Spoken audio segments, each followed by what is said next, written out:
James Dutton at Pro Boxing Fans, joined with Callum Smith at today's media workout. How you doing? Yeah, not bad, good. Got one more hard week of camp to go. How's training gone up until now? Yeah, it's gone good, it's been good. Every week we always aim to just improve that little bit and tactically get that little bit better, and this fight's been a little bit different. He's a southpaw, so it's something new, and I've enjoyed it. I've enjoyed just coming up with little shots we feel may work and little shots we feel we need to be aware of from John, but overall it's been a good camp so far.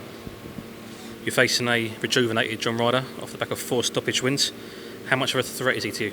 Yeah, of course he's a massive threat. He's in a good position. It's his big opportunity to become a world champion and change his life and his career, so I've got to expect the best version of him, but the best version of me beats anyone in the world at the minute. I believe I'm in good form myself, and he's got to come to Liverpool and try and beat me, and I say I'm in good form and I've had a good camp, so I'm ready to go and ready to perform.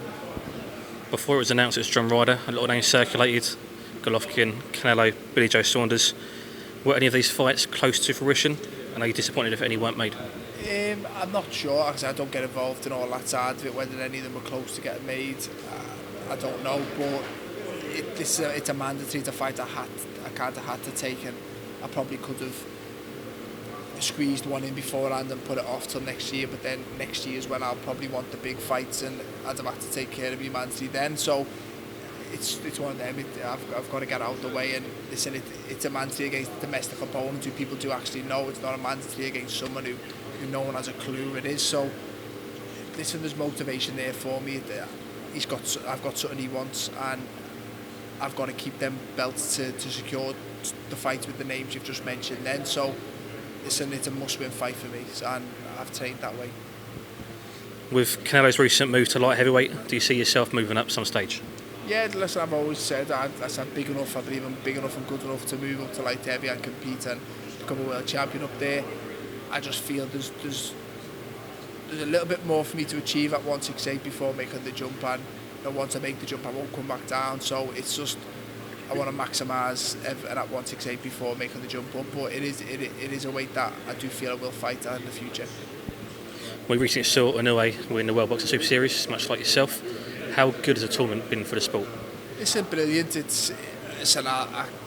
Obviously I'm a little bit biased because I won and I come out with a world title from it, but I think even like fighters say like Danair, who's just won and lost in the final, although he was a tough fighter anyway, his profile off losing's become bigger. Regis progress, his profile has raised even though he never won it, and it's just, I think you've got to just look at the moment. There's been 4 tournaments and all 4 have had the Ring Magazine belt on the line in the final, so all 4 have determined the number 1 in the division, which shows that although there's a few world champions who never entered it, the tournament's providing the best fighter on the planet. So listen, it's a yeah from me. I think it's a great tournament, and I know there's probably other things in the background, the money side of it, which aren't as straightforward as usual, but I'd like to see it continue. I think it's very good for the sport, and it makes boxing a little bit more simple. It takes all the negotiating side of it and the different promoters and TV companies out of it, and you enter the tournament and you fight whoever's in it, and that's good for boxing. Talking about number 1 in divisions, what are your top 3 pound for pound? I think the top 3, I think a lot of people's are similar. It's Lomachenko, Canelo, Crawford. What order, I don't know, but I think they're the 3 people seem to put as the top 3, and they're probably my top 3.